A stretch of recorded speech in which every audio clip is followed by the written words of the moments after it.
This video is sponsored by Simply Safe, and let me tell you, there's no safe like Simply Safe. Welcome to Electrified. It's your host, Dylan Loomis. Quick shout out to my newest patron, Ken S. Thank you for choosing to support the channel. In terms of my recovery, I'm probably 85-90% of the way back, so thank you for all of your patience over the past 2 weeks. Meet Kevin just put out a video about Tesla stock, and I actually agree with the directional sentiment that he shared, but he made a few arguments that I definitely wanted to take a moment to respond to. And Kevin, if you see this, I know the last time I responded to one of your videos, you did end up responding to me about that, so if you happen to see this video, I'm a fan of yours. I watch your content fairly often, especially about Tesla, but I want to share some counterpoints to arguments that you made that I think could be valuable for the audience. And to be clear, as I've expressed before, when it comes to the likelihood of more downward pressure on Tesla stock in the weeks and months ahead, I actually am aligned with Kevin. One of the first arguments Kevin cited for his concern for Tesla stock was a stat from Edmunds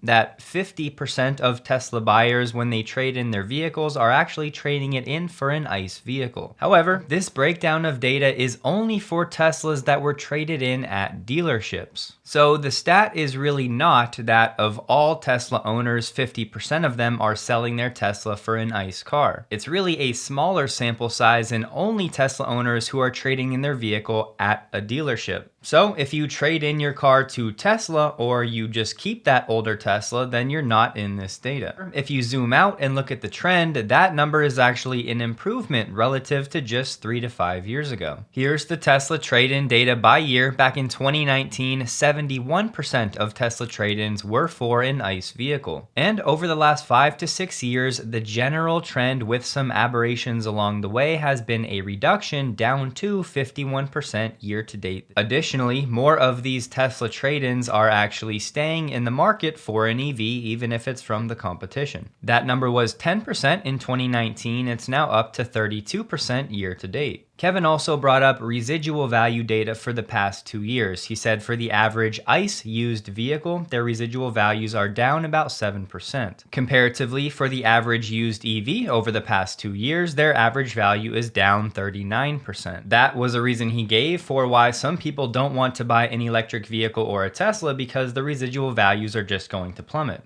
But no context was given. Obviously, the last 2 years, used Tesla prices were near their all-time highs. And of course, new car price cuts for Tesla, an aging vehicle fleet, all of the Hertz liquidation. My counterpoint is I just think used Tesla prices right now are much closer to a minimum. Meaning, specifically for Tesla, there's much less downside when it comes to residual values for new owners buying today than there was back in 2022. I would argue legacy OEMs may still have a significant downside risk when it comes to residual values. They're likely going to have to continue lowering their new EV pricing, which will drive down used pricing. And as their second-gen EVs come out, their first-gen won't be as valuable. In short, as a buyer of a new Tesla vehicle today, my argument would be that there's not nearly as much downside risk when it comes to residual values as there was 2 years ago. Not that there's none at all, but the chances of a 50 to 100% downside for used pricing seems very unlikely, both for the current used market and if you were to buy a new Tesla today and think about selling it in the next 2 to 3 years. Of course, autonomy could blow up that equation, but at least as things stand for now. Honestly,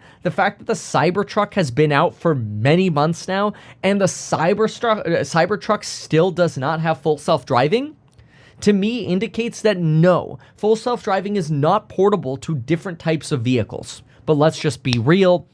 If we can't even get FSD for the Cybertruck, what makes any of us believe that we're actually going to get full self-driving for some other company, be it a Ford or a GM or otherwise? Okay, Kevin, first of all, just because FSD is not available on the Cybertruck yet does not mean that it's never going to be. The latest update from the Tesla engineers is that FSD will actually be on the Cybertruck as soon as next month. If you'd argue that's TBD, I would say that's fair, but at least sometime in the back half of this year, that seems more likely than not. And it's a silly hypothetical, but even if FSD never made it to the Cybertruck, that doesn't necessarily mean that it can't can't ever go on any legacy OEM's cars either. That's just too big of a jump to make, because it could just be that the Cybertruck is a very specific build that doesn't allow it to have FSD, again, in this goofy hypothetical. And to use that argument to say that, well, FSD can't be licensed to any other legacy OEM because of the Cybertruck situation seems like a foolish argument. And not that it wouldn't be without challenges, and not that it wouldn't take a few years at a minimum, but it's not that it's impossible. So I'm pretty confident the Cybertruck will have FSD soon, and eventually Tesla will indeed license FSD to at least 1 or 2 OEMs over the next 5 years. Kevin also argued that as chip technology gets better and better from the likes of Nvidia, that's going to shrink Tesla's moat when it comes to FSD. He said it was because Tesla's competition can use these upgraded chips and use things like Nvidia's Orin to create their own FSD-like technology. In short, better chip technology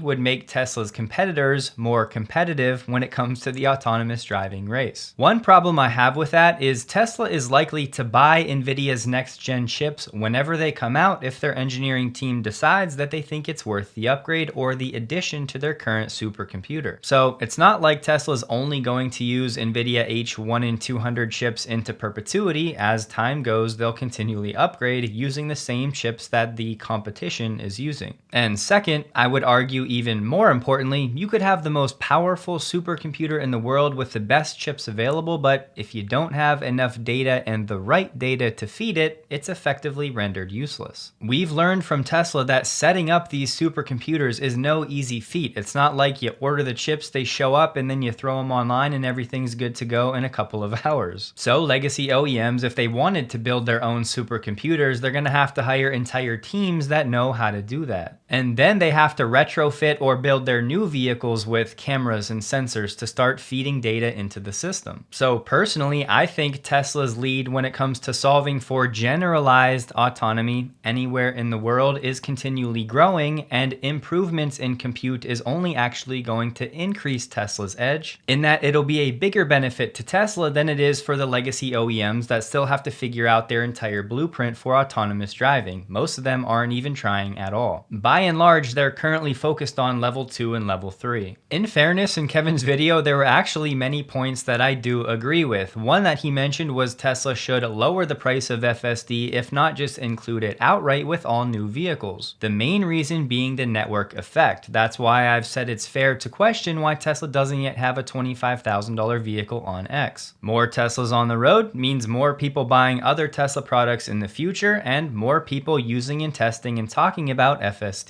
Would it be a hit to margins in the short term? Absolutely, but as we argued earlier this week, you can have lower margins, and if those incentives drive enough incremental volume, you can end up with greater overall profits in the end, even with lower margins. But in the long term, Elon himself has said many times Tesla's value is all about autonomy. So the greater the network effect, the more Teslas on the road, the more vehicles can flip that switch and become autonomous. And I can guarantee you, if FSD was included with new vehicle purchases, many more people would be using it, testing it, gathering data, and talking about it with their circles. Like I said, there were many other things he said that I agreed with, like Elon and Tesla pulling forward some demand right now with all of these incentives and low interest rate offers. And when the Fed does decide to lower rates, it may not have an outsized impact on Tesla sales because they're already offering great incentives when it comes to APRs. So Kevin, if you see this, it's all love, my friend, and ultimately just for the good of the conversation and keeping everybody that listens informed and giving them the ability to hear two sides of an argument. Keep up the good work. I've been following you now for years. This right here is the basement of the first house that Ashley and I ever bought just weeks after we closed. Had we been notified sooner that this was happening, we may have been able to avoid thousands of dollars of our stuff being ruined. A long story short, this jarring life event is what led me to doing a bunch of research and ultimately landing on Simply Safe for our home security system. Fast forward to today, and they're the sponsor of this video. Here's how Simply Safe's water sensor could have saved us.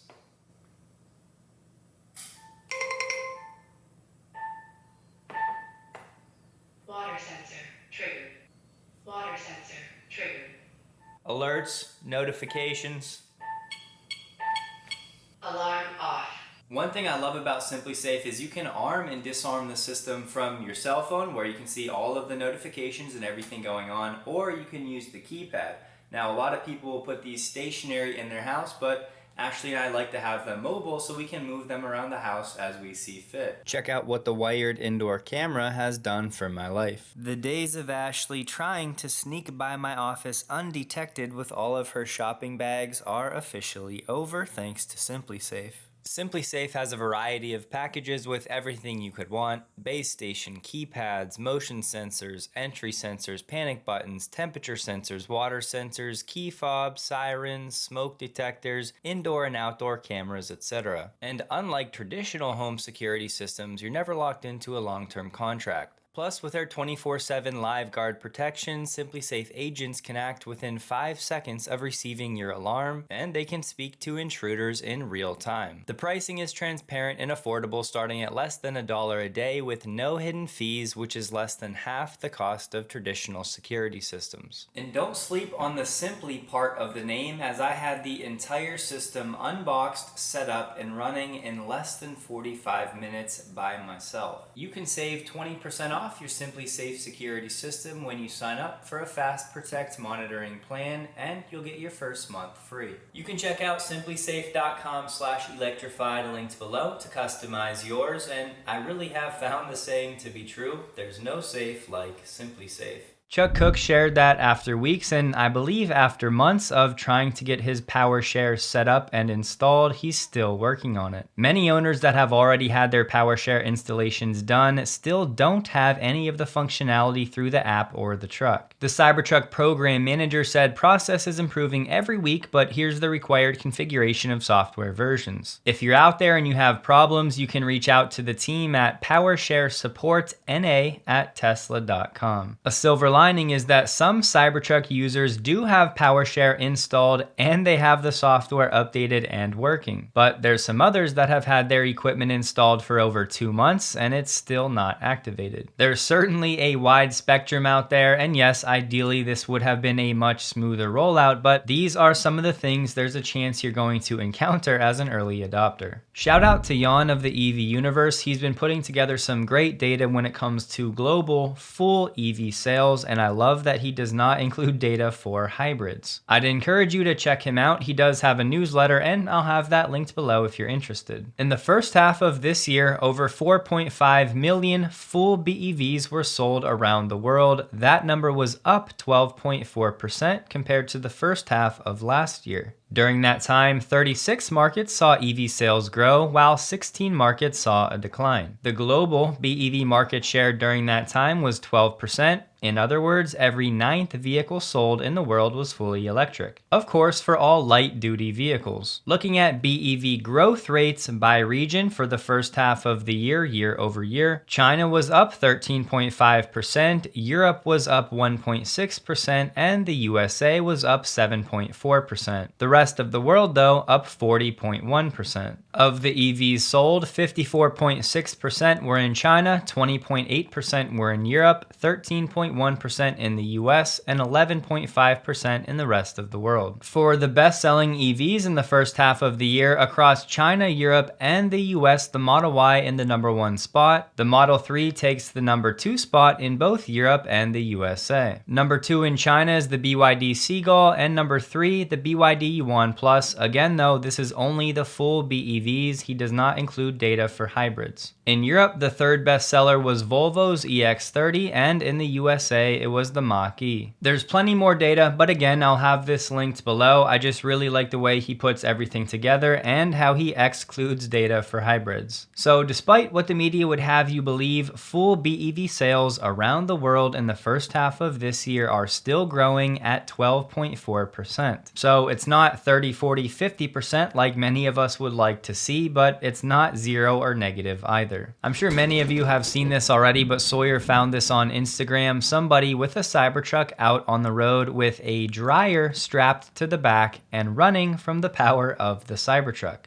So if you want to talk about 4D chess when it comes to marketing, I think this handyman popping his number on the back of the Cybertruck with this setup is up there with the best. On X, Phil Truby shared a post about Dojo and the Hot Chips conference we talked about yesterday. Some good additions to what I said yesterday. Phil said Tesla's working on Dojo V2 and they have plans for Dojo V3. By the way, he did watch the full conference live. I did talk about the improved latency, but Phil put some numbers on it. He has Tesla's protocol at 0.0013 milliseconds. Compare that to NVIDIA's NVLink at 0.0023 milliseconds and then the TCP IP up at 0.53 milliseconds. So Tesla's protocol over Ethernet nearly twice as fast as the option from NVIDIA. For what it's worth, he did say Dojo is very, very cost competitive to NVIDIA, but he did not share any data and I haven't found the link for the full live stream, so I can't confirm that. But this latency data was shared in some of the slides that were made public. So Tesla's protocol over Ethernet, which is purpose-built for Ethernet connected compute, is certainly something to stow away for the months and years ahead. Share this with anybody you know out in Colorado. There's currently up to $18,500 in incentives available in the state if you buy an EV. This British organization What Car, which has been in operation for over 5 decades, is one of the biggest car buying brands in the UK. They just released their electric car awards for 2024 and the best electric executive car went to the new Tesla Model 3. Further, in both the new and the used category, the Model 3 was best in class. What Car has also said the Model Y Long Range was the best family electric SUV for long trips, and that the Tesla Supercharger network won the Technology Award due to its reliability and ease of use. If you'd like to see the winners of the other categories, I'll have this link below. Finally, after 2 years, some states are actually moving when it comes to putting these NEVI funds to good use for EV charging. The Arizona Department of Transportation has selected firms to build 18 fast charging stations. They did say construction is expected to take a year to complete after the contracts are signed, but some stations are set to open late 2025. Most of these will be located at existing gas stations and travel centers, with some at restaurants or hotels. But the deal breaker here, if you ask me, and the main reason I wanted to share, these stations will be equipped with CCS plugs. Somebody explained to me why every government program gets stuck in the past. Nearly all of the EV industry has already chosen to move to NACS for the future. I mean, even if you wanted to do half NACS and half CCS, I guess I would understand as we go through this bridge period, but all CCS just makes no sense. Every station will include at least 4 NEVI compliant chargers, with some having as many as 7. GM has decided to delay the start of production at its planned battery plant in Indiana by roughly 1 year, back to 2027. However, as part of this announcement, they did say they formalized the plans to move forward with this $3.5 billion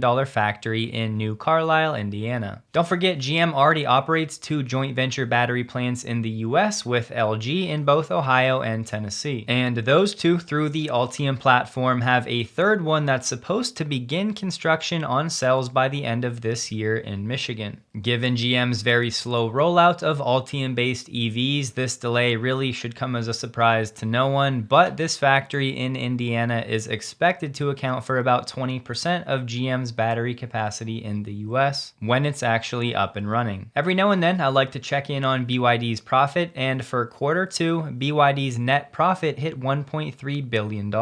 I would note in this article they shared BYD's gross margin of 23.9%, but that's not necessarily their auto gross margin, because in that figure they include sales of autos and related products. For comparison, Tesla's net income in Q2 was $1.8 billion.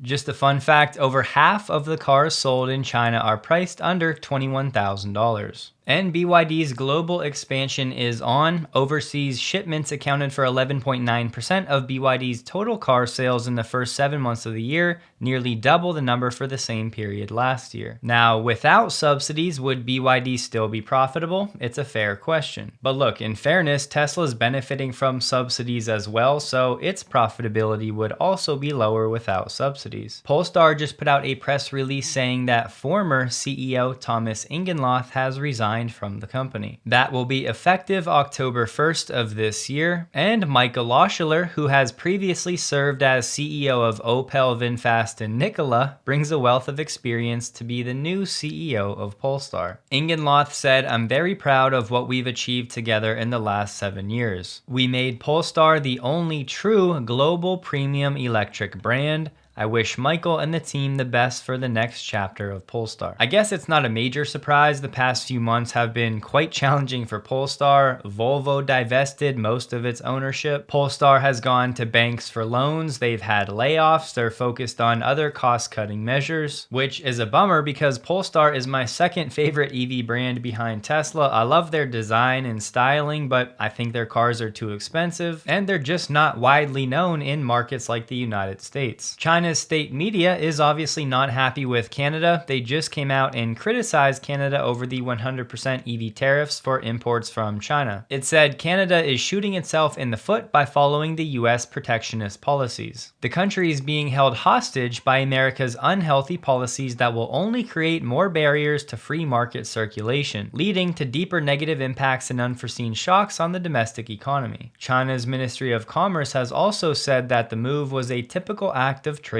protectionism, and that Canada blatantly violated WTO rules and blindly followed certain other countries, namely the United States. China will likely challenge this move through the World Trade Organization like they have with the United States and Europe's moves, but that could take 1 to 2 years to play out. In a first for Tesla, the city of Menlo Park put out this staff report ultimately saying that they don't believe Tesla vehicles are the police cars of the future. To my knowledge, this would be the first time that a police department has not given positive reviews about the Model Y for its police fleet. This department in California said midway through this EV pilot for their fleet, 2 officers requested to be reassigned, citing a number of safety concerns with the vehicles. Officers using the Model Ys appreciated the acceleration, steering, and vehicle speed compared to the hybrids and remaining gas-only patrol vehicles. However, the Tesla presented challenges due to the small interior space, the smart car features, and the low vehicle profile, limiting maneuverability. The long-range Model Y was chosen for the pilot over the Mach-E and other EVs due to the advertised range and the larger size. But once the Tesla was outfitted for patrol use, the partition between the front and the back seat limits the room in the front.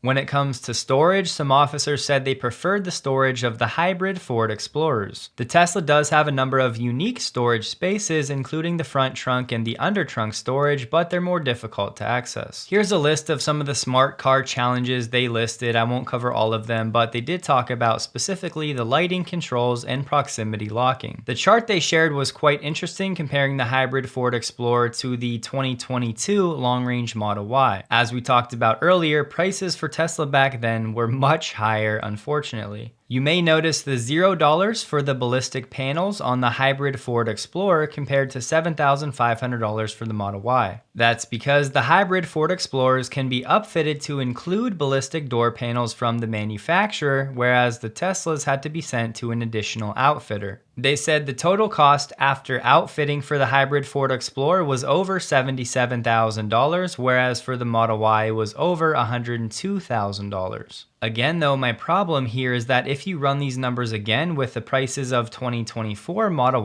Ys, it's going to be drastically different. I'd also note they shared the Tesla pilot revealed that the 7 kilowatt level 2 chargers would take about 11 hours to fully charge the Model Y. Thus, question number 1 becomes, why are you using a 7 kilowatt charger? Toward the end, they said the police department has shared the Teslas are useful within the department for patrol and non-patrol operations, but do not appear to be the patrol cars of the future in their current configuration. The department is hoping to deploy a Chevy Blazer EV as the next stage of this pilot by early 2025. In short, it largely came down to bad timing of the purchase of the Model Ys, and then what it took to outfit the vehicle for their specific needs speeds, and how the car would operate after the outfitting. Plus, some of the tech features in the Model Y weren't overly conducive, again, to their specific use cases. And here they outlined some of the challenges with outfitting the Tesla that could be helpful to Tesla in the future, so hopefully somebody at the company sees this for the future. I won't at all be surprised if the city of Menlo Park ends up swinging back around to a Tesla Model Y for its fleet in the future, especially if prices continue to come down. This was actually a pretty interesting read though. It's only 7 pages, so I'll have it linked below. Tesla stock closed the day at $205.75, down 1.68%, while the Nasdaq was down 1.12%. Polestar was down over 16% on the news of Ingenloth leaving. It was another quiet volume day for Tesla, trading about 22 million shares below the average volume the past 30 days. Don't forget, check out SimpliSafe linked below. Take advantage of that discount if you're interested. It's a very modular system. You can start small, make sure you like it and enjoy the UI, and you can always build on from there. And truly, so far, I've been very pleased with it. Hope you guys have a wonderful day. Please like the video if you did. You can find me on X linked below, and a huge thank you to all of my Patreon supporters.